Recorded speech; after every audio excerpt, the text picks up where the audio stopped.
Chapter 25, 13th day of September 1680. 2 days of lying in Newgate at the mercy of Captain Richardson and his wife had done little to improve my body or my spirits. My ribs only missed stabbing my heavy heart for the want of trying. Having faced death in court but 3 months since, I could not find any fear left in me for the sentence this Monday morning. The scheme of my fate was already decided, and the pain of being bumped in a cart, despite that the surgeon said I was unfit to be moved, was more unbearable than had I walked. Pain filled me.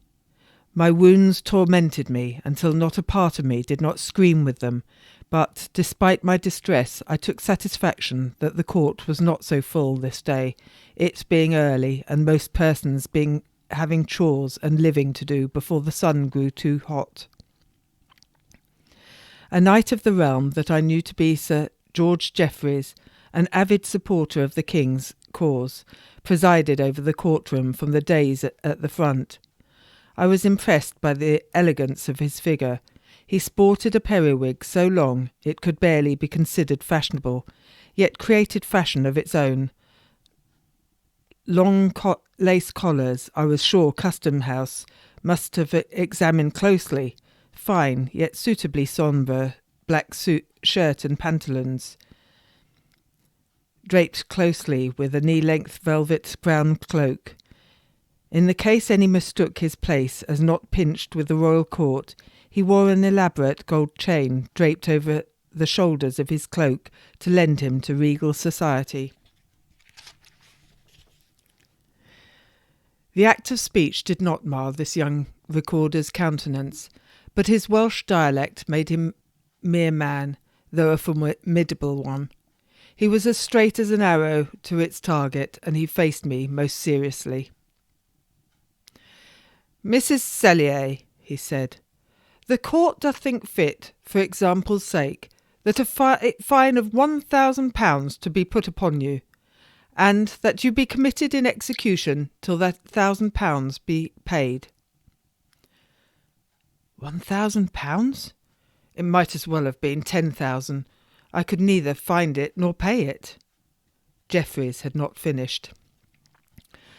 "And because of a pecuniary mulct is not a sufficient recompense to the justice you have offended, the court doth likewise pronounce against you that you be put on the pillory 3 several days in 3 different public places."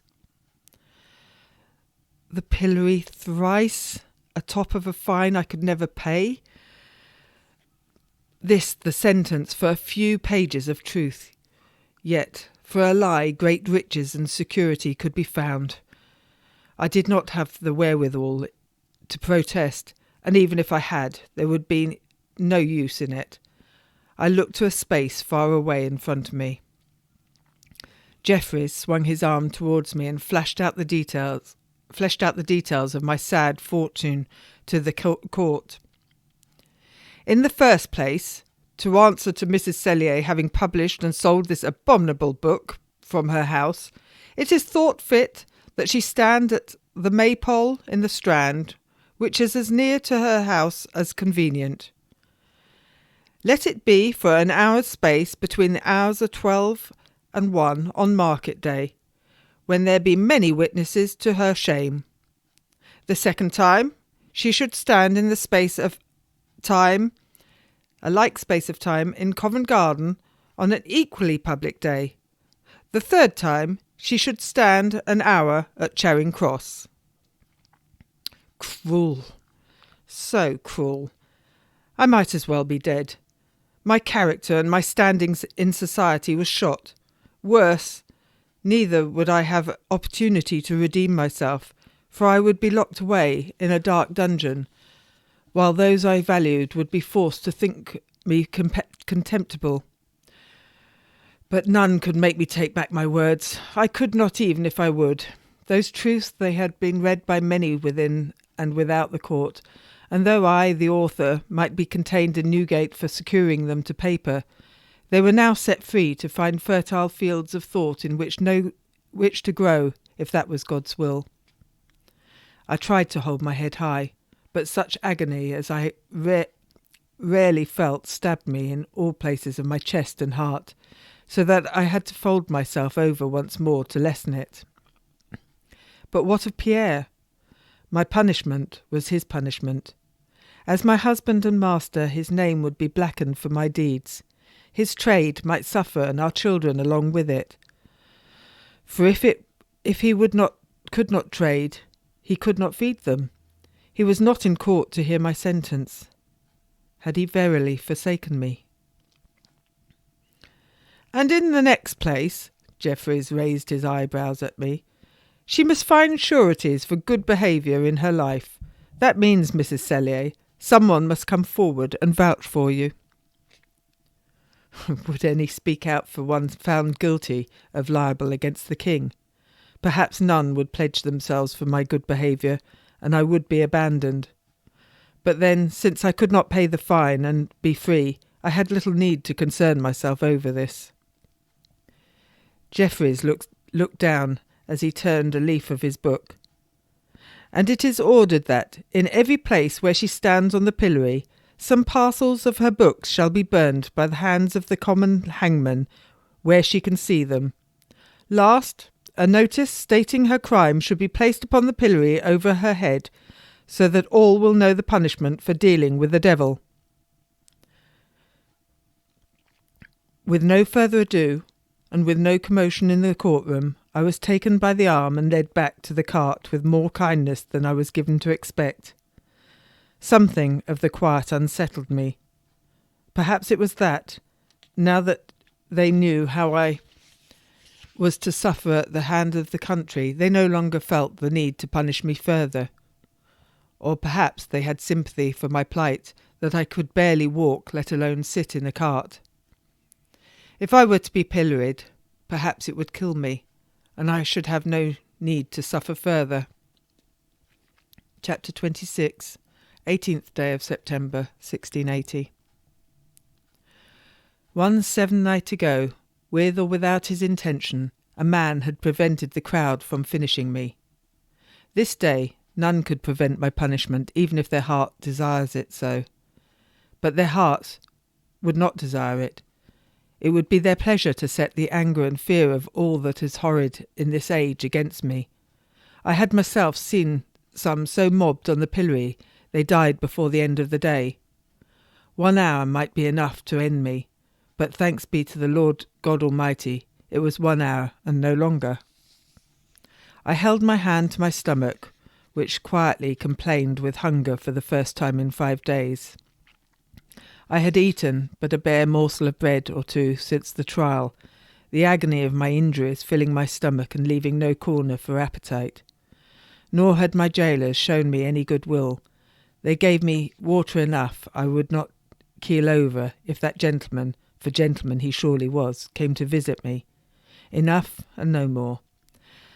The man did not come, but I was thankful. He said he could be so, for else I might already have been dead.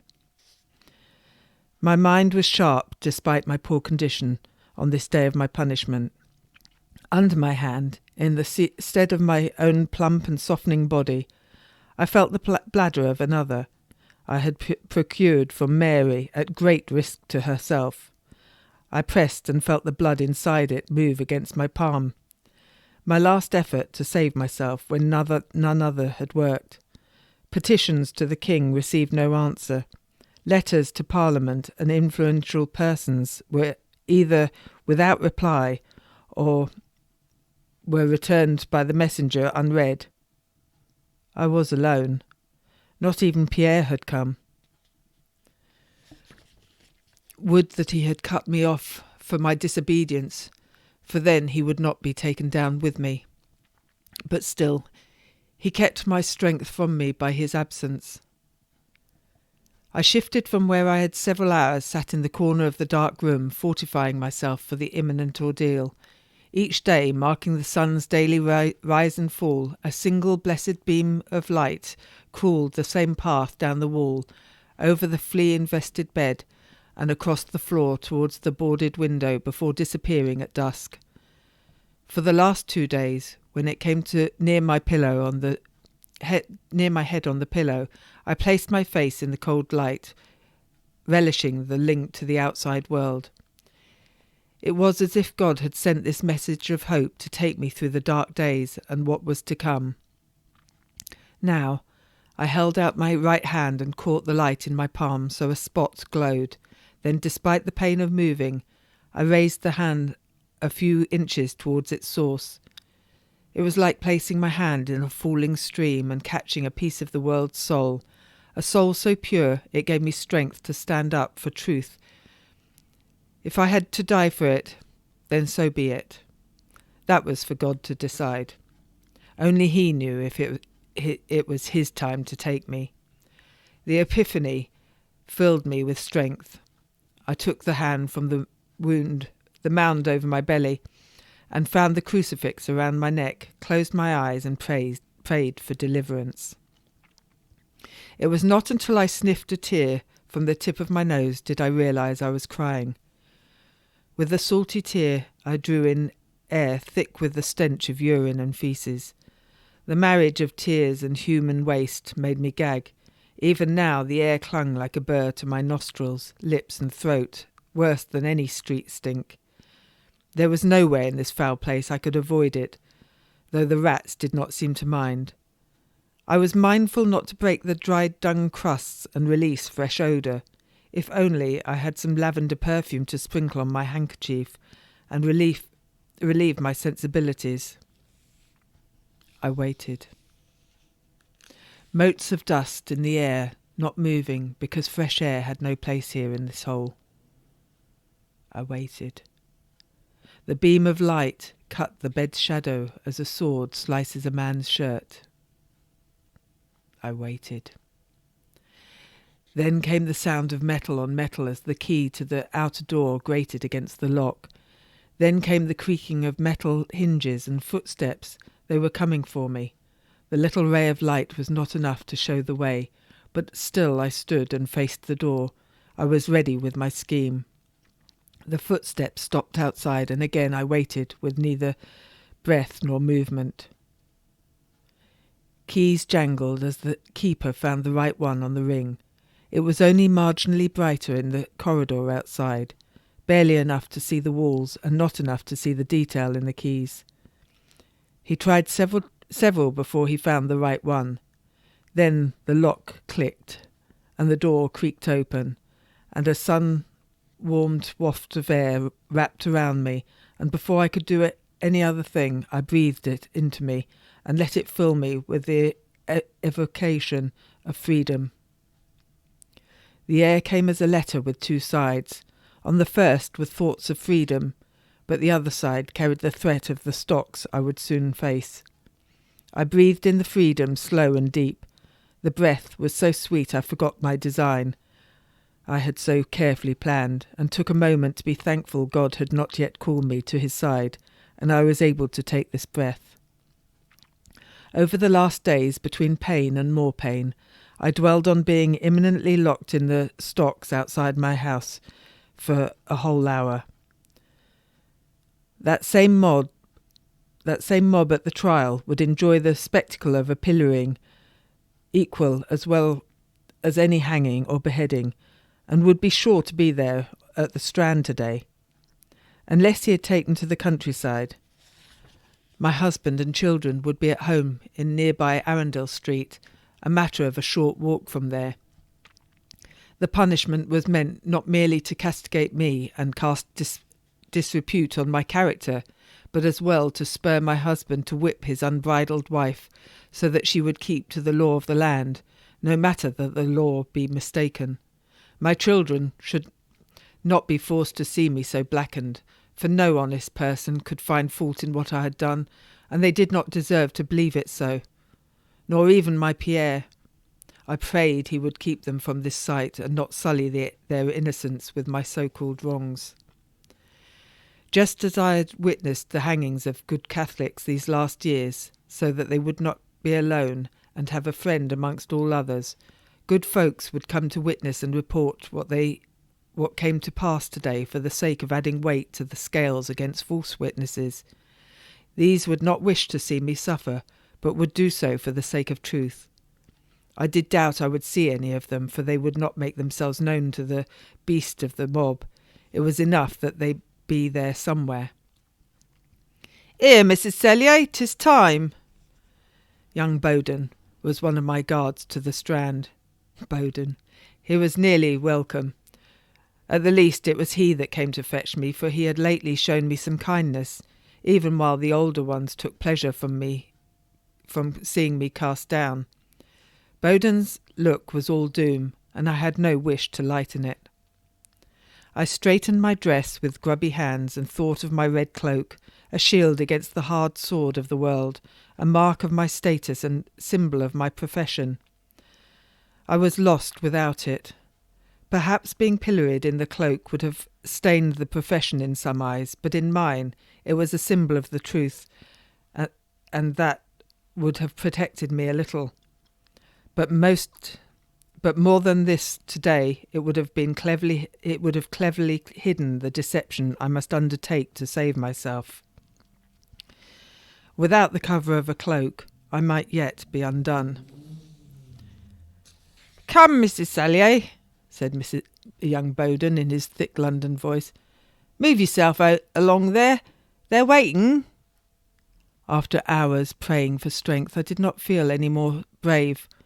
I would liefer death come for me now than face the pillory.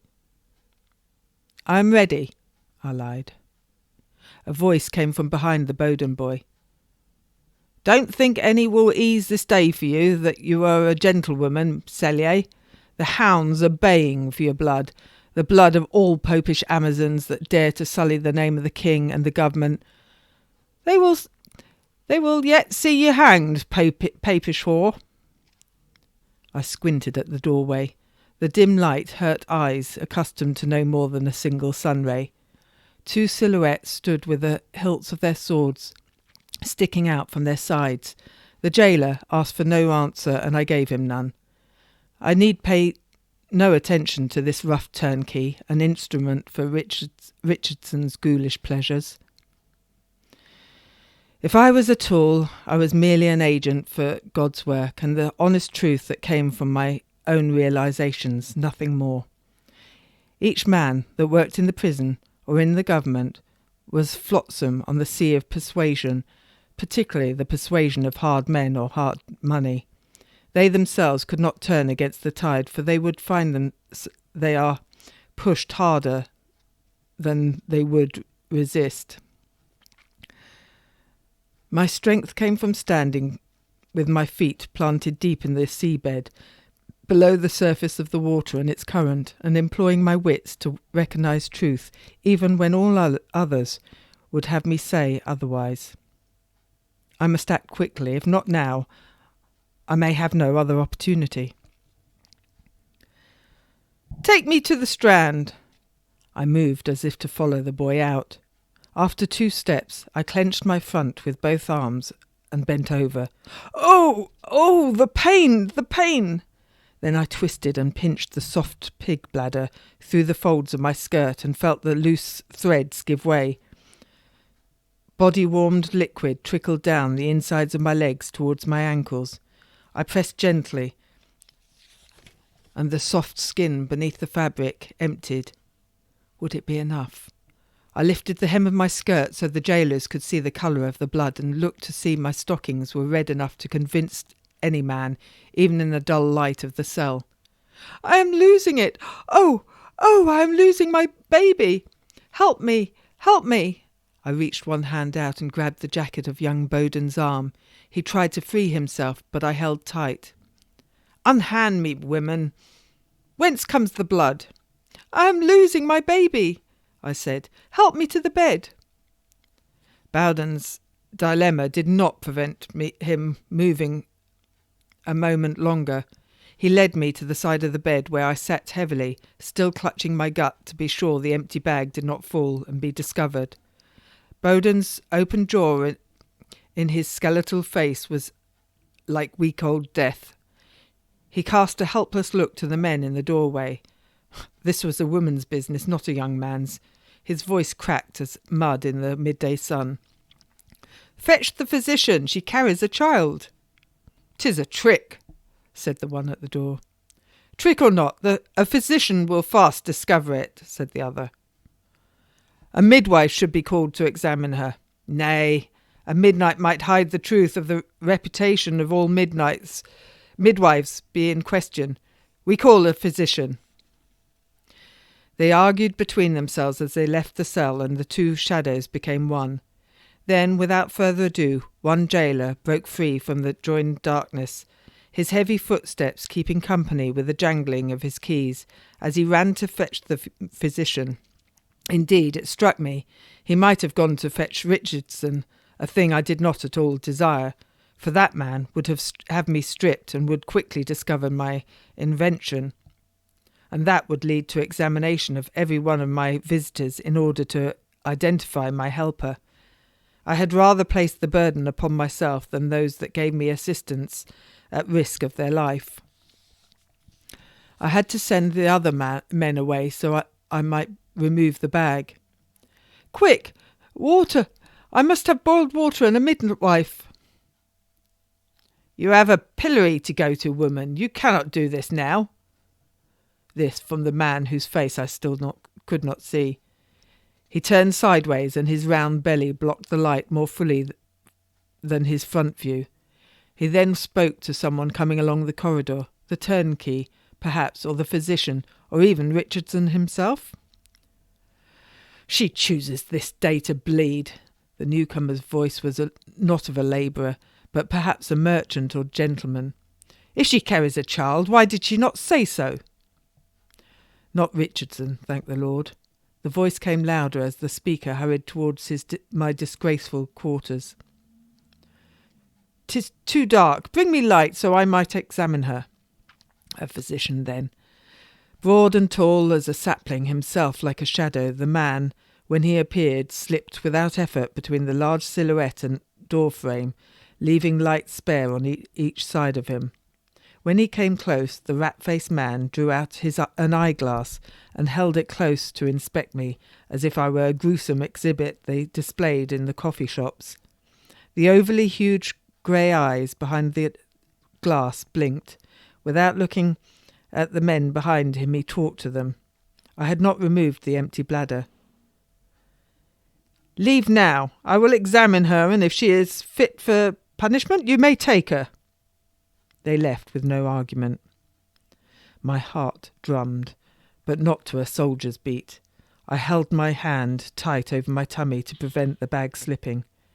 Would he give me away if he found my deception? I swallowed, but there was nothing but pride to swallow, and that I had none of. Do you suffer in your belly? The man went to move my hand. I folded over further, so he could not do so. Lie back, Mrs. Cellier, I must examine you. The Bowden lad brought a lit lantern, handed it to the physician, and fast retreated. I cannot, sir, I groaned, and held myself tight. It had been my misfortune to see too many babies come forth before they were ready, but acting the part of this misfortune might save me if I was able to play the part well. Mrs. Cellier, the physician, placed his medicine bag beside me on the bed. The floor was too filthy. Mrs. Cellier, I will be much obliged if you would lie down with your head there. I did not need to see him gesture to know he meant at the end of the bed, and so was able to employ my whole mind on the subject of how I might escape the plight I had placed myself in. The physician would surely soon discover the pig bladder, and I would be undone. I will not be examined by a man. Where is the midwife to examine me? I am employed by Captain Richardson to discover any design to escape punishment, said the bony man, fingering the catch on his bag, but not opening it. More men will fake sickness than suffer it, and in this place that is a difficult thing. Being a midwife, you are not to have a midwife examine you. I must tell you, Mrs. Cellier, if you are innocent of such lie, you will not see the pillory today. If you have truly lost your baby, I share your sorrow, but you will have to stand.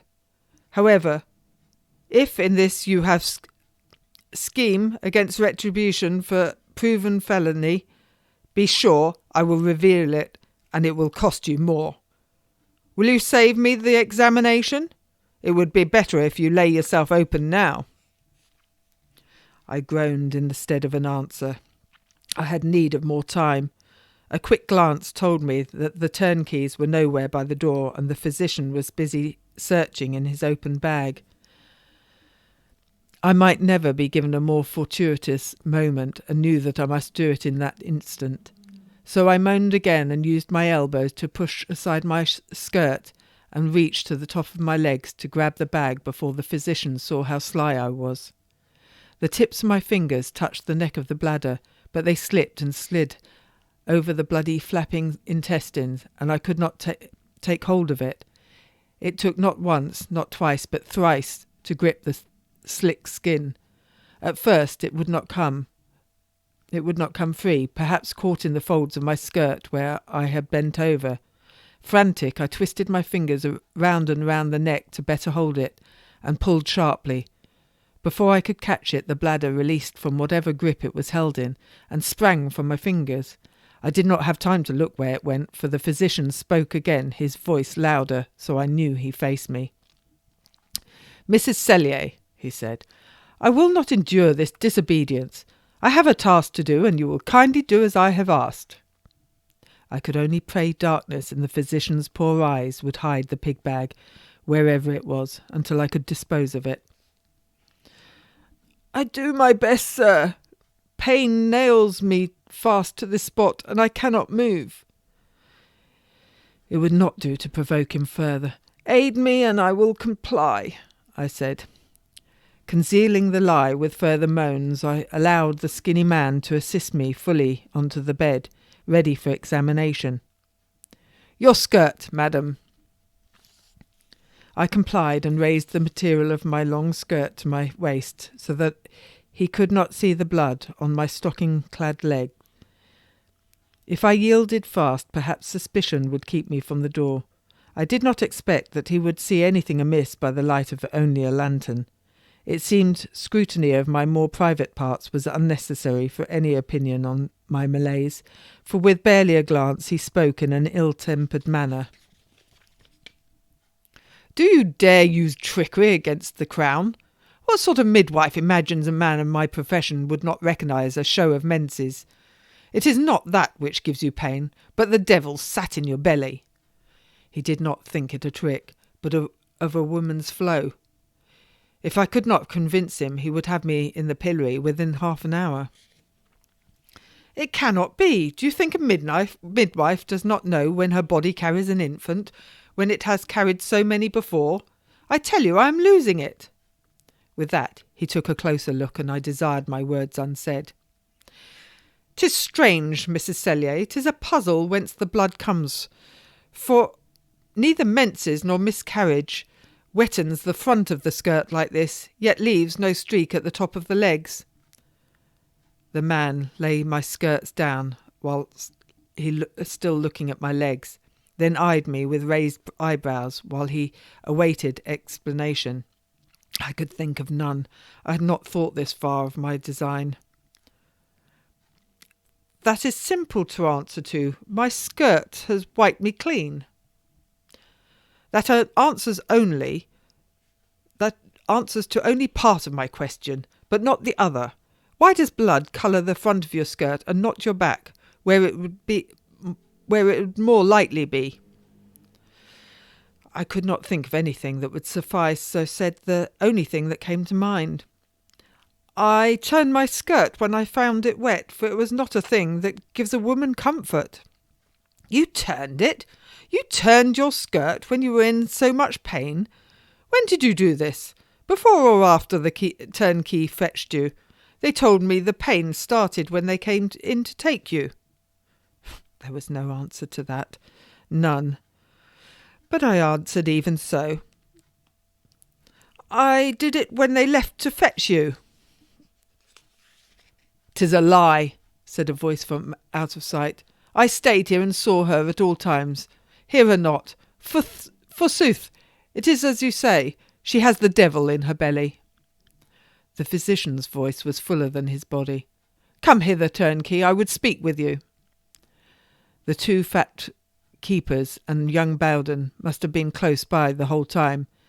They came the moment they were called. "Be she fit for the stretched neck? Can we have her?"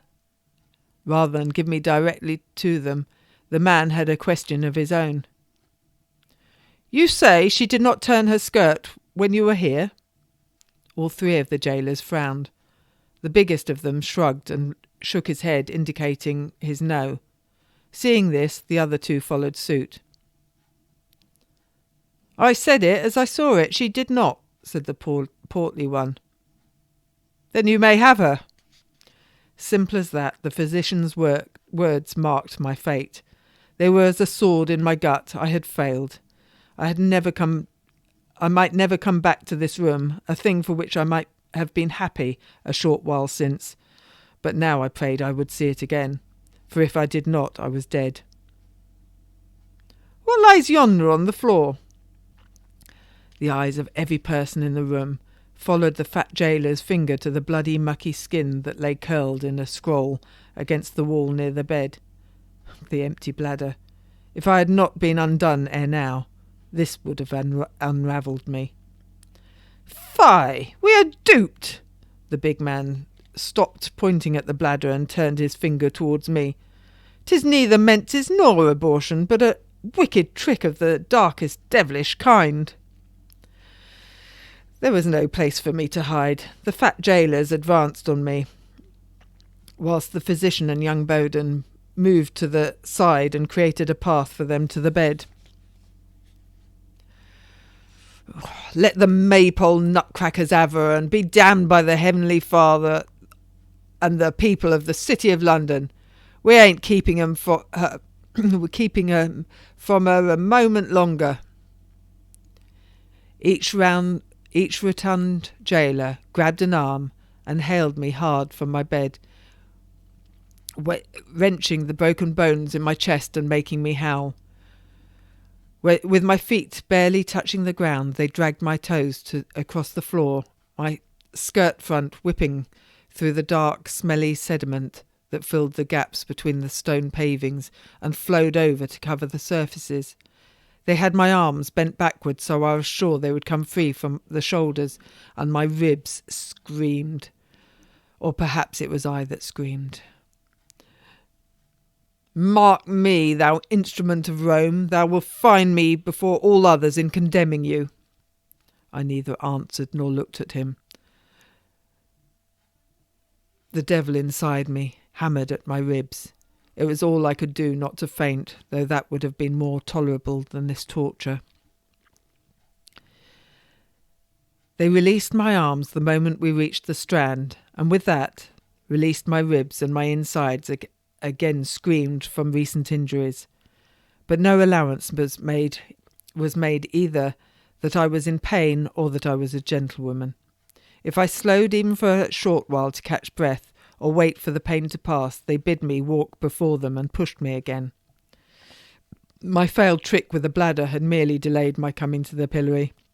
I had further delayed coming by making them stop for my dress to be changed. They did not wish to bring me forth covered in blood any more than I wished to look so sullied, for it would only reflect badly upon them. But the delays had not taken time past the hour that most good folks and bad enjoyed castigating criminals on the pillory, and for that such punishments were always time to allow this pleasure when most were released from work to eat. It would not be too long before they had to return to work, so I could only hope that I might not endure the whole hour of punishment. People of all sorts filled the streets, but as yet no crowds surrounded the pillory itself. They would come, slinging stones at criminals in the neck stretcher, being a more popular amusement than hangings, for they tended to be nearby and gave every person on the street opportunity to play their part in the discipline. I myself had seen plenty such spectacles in this very spot, being the closest to my home. As we passed Arundel Street, where I lived, I searched for Pierre amongst the persons milling about the stalls and carrying out their business. I saw no signs of him. Instead, another man I did not know held out his hand to stop me. His plain face did not straightway bring forth any memory, nor did the long dark periwig, though such easily removed hair is often changed and cannot be relied upon. I stopped, for how could I not respond to the compassion in his face that gave me to think he meant only kindness? I noticed he wore a carpenter's tool belt. Something came to mind, only that I knew him, though not from where. "Wear this. It will offer you some little protection." His voice was friendly. In his hand he held towards me a bundle of fabric of familiar red. My spirits rose considerably. It was my midwife cloak, or perhaps one like it. No, it was surely mine, for it was torn from the attack on me outside the courtroom on Saturday. He must have recovered it for me. I began to thank him for his charity, but my chest again screamed as I was pulled sharply away by the impatient turnkey and pushed onwards towards the market square. "'Tis meagre repayment for kindness once given," I heard the man shout after me. I looked back as the men pulled me away, and I swallowed down a familiar lump in my throat. There came to me a memory of a day, more than 2 years past, when this man had stood and thanked me for the life of the baby boy he held in his bandaged hands, though I had been unable to save his wife. Mr. Potter, the carpenter. I soon lost sight of him in the crowd, gathering at the sight of the turnkeys bringing me. I was not disallowed the cloak, so with difficulty I swung it onto my shoulders and wrapped it close around me. A certain peace filled me then. If I had died in it, I would die whole. By the time we reached the maypole itself, the whole square was thick with people awaiting today's sport. I had never seen it so busy, but it seemed that half of the crowd was made of the king's soldiers and sheriff's officers, an unusual sight at such an event. I could not think their purpose might be. Did they think one ageing woman so much trouble? A short way ahead, a group of the sheriff's men stood in file by the wayside then. As we came close, they fell into a tight group around me, still edging me forward. Before they surrounded me, I counted 20 or 30 soldiers around the pillory. What was this? Protection? Only the city's famous or infamous warranted such guard. If the king granted me these men as a boon for services once given him, it was a strange act when I was here to be punished for libel against him. Perhaps they were simply employed to keep the peace. In a weird and unearthly dream I walked through the throng, with the midday sun on my head, my nose stuffed with stale smells of sweat and ale, knowing I was going to certain shame and further injury, or even death. Though I could not see them because of the wall of soldiers surrounding me, I could hear the growing roar of the beast. They cussed me and they threatened me and bayed for my blood as hounds close to the kill of a wily fox. Despite the pain, I tried to walk tall and not show the fear that grew inside me. As usual, the pillorying was deliberately chosen to be on the busiest market day, so many here came to buy animals and wares, but would become caught in the excitement of a stoning. My heart hit a rib trying to get out. I could not draw in enough air, though sweet as air I ever breathed after prison, for my lungs would not allow it in. Every now and then I caught the glimpse of a wooden beast, the nutcracker they called it, surrounded by the circle of soldiers. Another row of soldiers now lined each side of the path I was to follow. I froze. However brave I had felt before, though I could not recall that I did, I never expected so many to turn out, nor did I imagine such fear clawing my belly I could not take another step forward. When I stopped, so did those behind me, but those in front continued on unaware, leaving empty ground before me. I was not afraid to die, but I was afraid of suffering as I did so. I told myself the punishment was to be bound to a single hour, shorter than a birthing. 1 hour. A short time compared to the labour of a woman. A long time compared to a hanging. Someone pushed me in the small of my back, so I would have tripped had I not caught myself and stepped forward. The pain was enough to give life to my legs again. And there he was. There was Pierre at the roadside. The relief of it, seeing my beloved in that sea of hatred. I must be thankful none of our children stood with him. With an almost imperceptible backward gesture of his head and eyes, he signed for me to go to him. There was nothing more I desired, but feared to bring the crowd against him. I shook my head and tried to hide from my husband the turmoil that enfeebled me so much it almost stopped me walking. I tried to convey the strength I had always shown him, that I would survive this one way or another. He beckoned me again, willing me to go thither. I could do nothing other than go to him, and the men around me allowed me this concession. As I came close to Pierre, I was almost hit by some of the shaking fists in the crowds nearby. I had to pass my poor neighbours, Mr. and Mrs. Howard, that lived in our building, Arundel House, and that lost their son 2 years since. At the trial of the 5 Jesuits they had stood as witness against Oates, claiming he was in St. Omer in the time of the Jesuit meeting rather than in London, as he claimed. Did these two come for support or for sport? I saw other householders I had visited from time to time. Perhaps my guards would have stopped me had they seen what I intended, but they were kept busy pushing back some persons that had broken through the hedge of soldiers. I reached out to Pierre, thinking he would embrace me, something I desired as much as I wished this over. Instead, he surprised me by bringing from behind his back a baker's shovel, or perhaps it was a tavoletta, the painted board that a condemned Catholic held before his face on the scaffold until he died. Did he think I was dead to him? "Take this," he said. "'Tis all I can do for you now." I could not ignore the authority in his voice, and so I took it and straightway stowed it under my cloak, grateful for such kindness from a husband that might have disowned me had he been an unkind man. It was unlikely I could keep the board, but if anyone saw Pierre give it to me, nobody took it from me. I was defenceless against them, should they want it.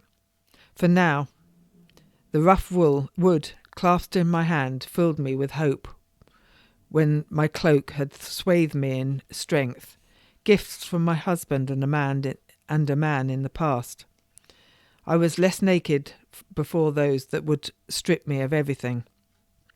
I looked back, but Pierre was gone from my sight. When we reached the days, the guards stopped, and so I stopped. A shove from behind told me I was not meant to stop, and a growled, "Go on, midwife," was the sign I was now utterly alone, and must go forward singly and alone. I frowned. So I should not hide my shame, my neck and wrists would be locked into the 3 holes made for them between the 2 hinged blocks of wood. Who was to do so, if only I was to take the steps? I searched the soldiers' faces, then the sheriff's. Neither contradicted the order nor made to go with me. "Go," confirmed the sheriff. I breathed the searing, dusty air of the day, pulled my cloak close around me, and slowly took the steps up onto the stage. I had expected to be locked into the contraption of shame, so I did not know what I should do.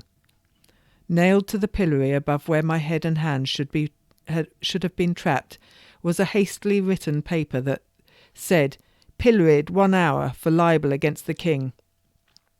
I took no more notice of it. It was not meant for me as much as for those that came to see me. The moment I was atop the stand, the soldiers crowded close around it with their faces turned outwards. They were there to guard me. The Lord had answered my prayers for mercy. Perhaps I should not die this day after all. The sheriff and the guards that had brought me there stood to each side of the stage, facing me to make sure I did not escape.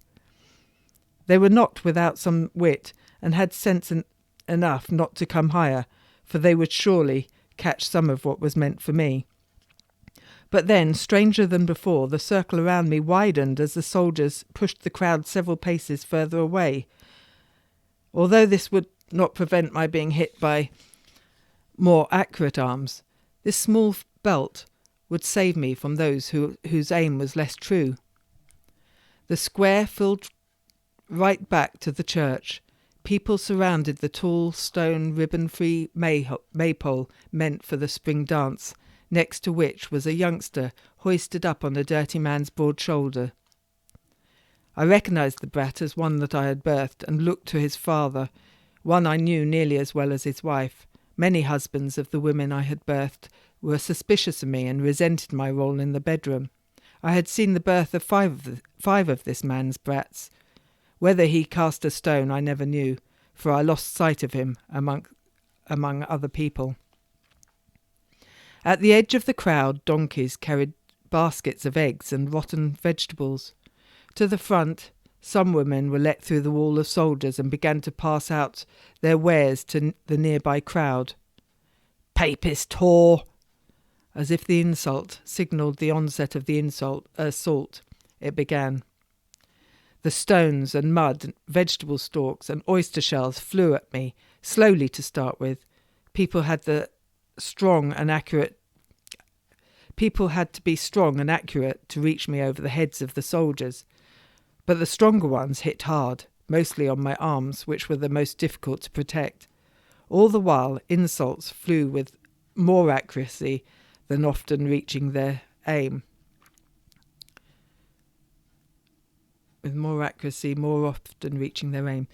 "Home burner! Stinking witch!"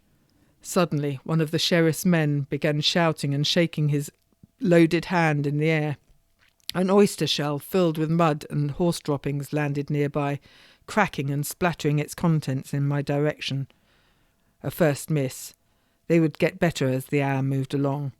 This I had seen before. I could only hope they would expend themselves in the missiles ere the hour's end. Another oyster shell and pieces of cauliflower stalk together hit the leg of the pillory. The shell bounced, the cauliflower burst apart. I thought of the wooden paddle beneath my cloak.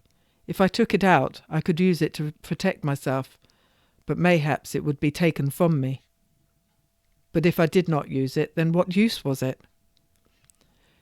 Why did the guards neglect to fix me in? That was unusual providence, for it left my hands free to defend myself.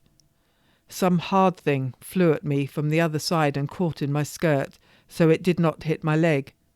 I backed into the pillory. The timber would protect my head from the one side, and my board from the other. I might protect myself quite ably, after all. Whether someone had designed this so, I did not know, but for this mercy I was indebted. I took out my paddle and looked out over the scene, filled with fresh courage. Bitter, dirty faces screamed back at me. Some persons hung out of windows overlooking the street. Others used their balcony window seats to cast longer throws, though most of these landed up short amongst the people. Sometimes a person would pick up the thing that hit him and throw it back at the window. The wall of soldiers allowed only overarm throws, so most of the weapons rained from above. They hurt, but not nearly as much as a throw straight from the shoulder. Worst were the strong and sure shots from the women within the soldiers' circle, with close aim at all exposed parts of me, my face most favoured. By and large I succeeded in batting these away, but those that found me pained me more. This was a play already written. It would be acted out until its end. "Papist plotter! Traitor! Traitor! Fire starter! London burner! Go back to Italy. No matter how great the harm to my body by stones and shells, at this time the anger in the words cut me more. But I could only fend off the tangible. The other hits I must take. The missiles cracked and thudded against the board beside my head with no break. I thanked God and my husband for their protection, and even the sheriff who did not take the shield from me. People had collected piles of things to throw at me by their feet, and so they did not run out. Then I smelt the smoke. It came from behind the people at the far side of the square. Black plumes rose away from the buildings, for none wished for another city burning. My books, any that they found, would be in that fire. It may be that none survived to tell my tale. Perhaps every person wishing to read the book had already read it. If I had hopes my words would make a difference, they were burned in that moment. I could not clearly hear him over the sound of the clattering of stones and shells against my board, but one of the sheriff's men held up each copy and shouted something before he added it to the flames. Persons near him clapped and cheered. A boy grabbed one from the pile and threw it in the flames.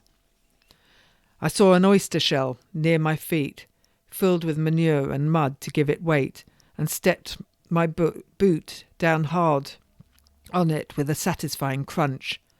A stone hit hard on my paddle and dropped to the ground. I do not know why, but I picked it up and placed it in my pocket. My head became empty of all thoughts. "Here, she's picking up the stones," shouted a woman. "Let's give her more." The stones came hard and often. I do not know where they found their fresh supply. I battered as many as I could from my face, but some hit my arms and hit sides and belly. Each on their own was a sharp punch.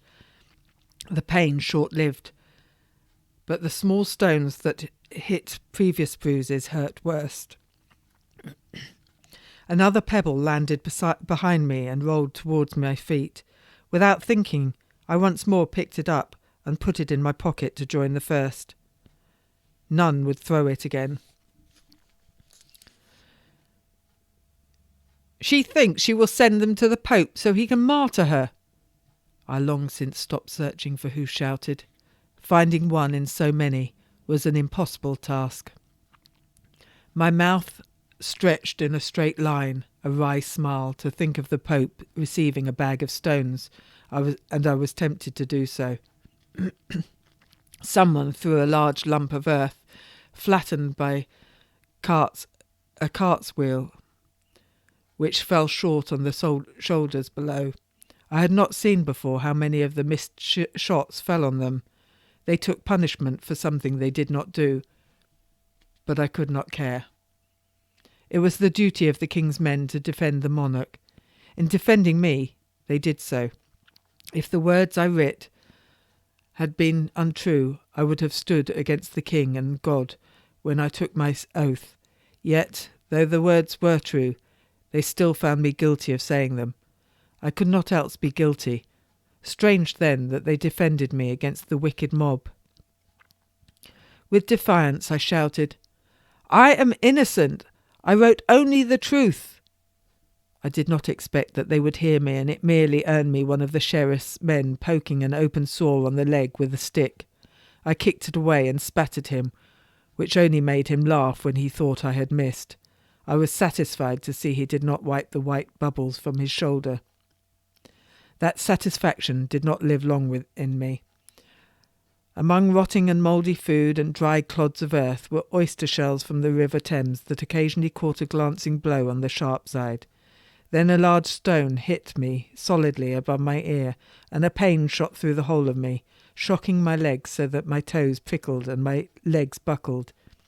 I fell to my knees, throwing my hands forward to catch my fall, and trapped my fingers under the paddle. Woe betide me should I let go of it. What was desolation if it was not this?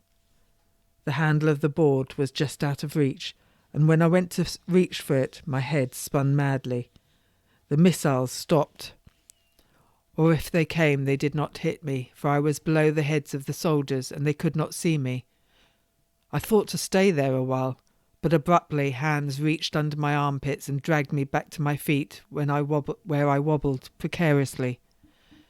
A fresh onslaught came even before the sheriff's men removed themselves from the dais. An egg, the smell of which made me retch, splattered squarely on my brows and dripped down so my eyes stung.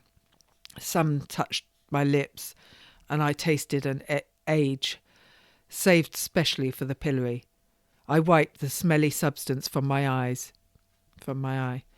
Strings of it hung between my face and my hand. Bad egg on the face was like of being spat on.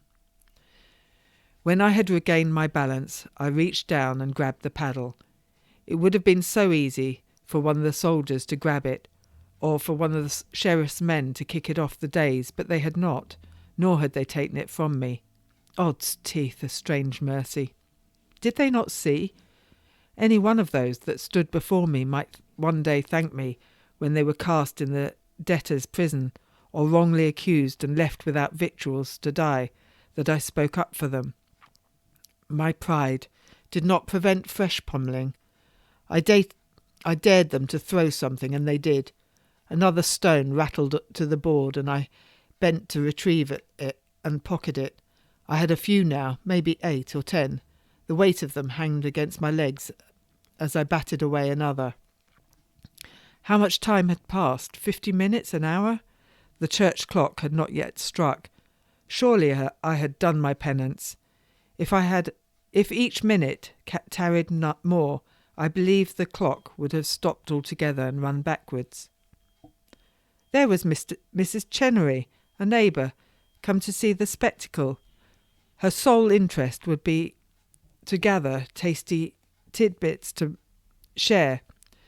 My story would be told as far and wide as Oxford tonight, and in Gretna Green, no doubt, by the morning.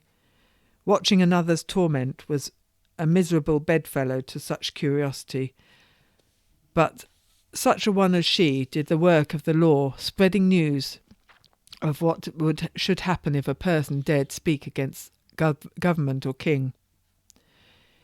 In my naive days, I knew with conviction any found guilty in the court of law must be so, but now I knew with equal conviction innocence or guilt of any wrongdoing was uncertain. Again I tilted back my chin and looked in the face of the mob.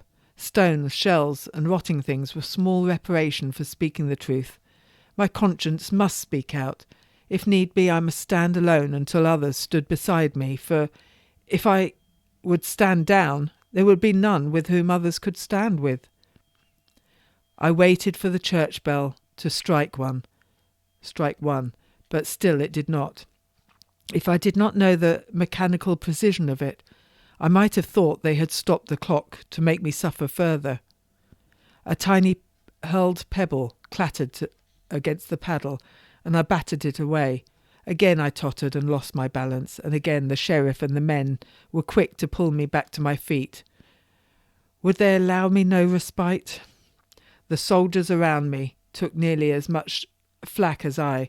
Apart from the missiles slung from the crowd, an occasional stone I battered away would land hard on one of my protectors.